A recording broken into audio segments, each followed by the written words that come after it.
masuk mulut dengan abang kau makan. Macam tu. Kalau dia dah macam tu jawab. Kita letak sos dia. Kita tekan-tekankan dia sampailah ianya rata. Garam sedikit. Bismillahirrahmanirrahim. Terus dia ada onion. Lepas tu saya pakai cilian jeruk ni. Mayonis. Okey, garlic powder. Dalam setengah sudu kecil. Onion powder. Dalam setengah sudu kecil juga. Okay, kita masukkan paprika, mustard powder.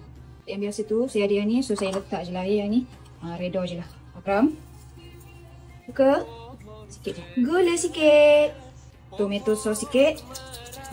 Tomato sauce aku pun dah habis. Baik. Ada penambahan, saya letak tadi dia punya air, apa ni, air pickles ni. Sebab nak bagi dia ada rasa masam sedikit. So kita letak sos ni. Bismillahirrahmanirrahim. Sekarang ni kita lipatkan dia. Bismillahirrahmanirrahim.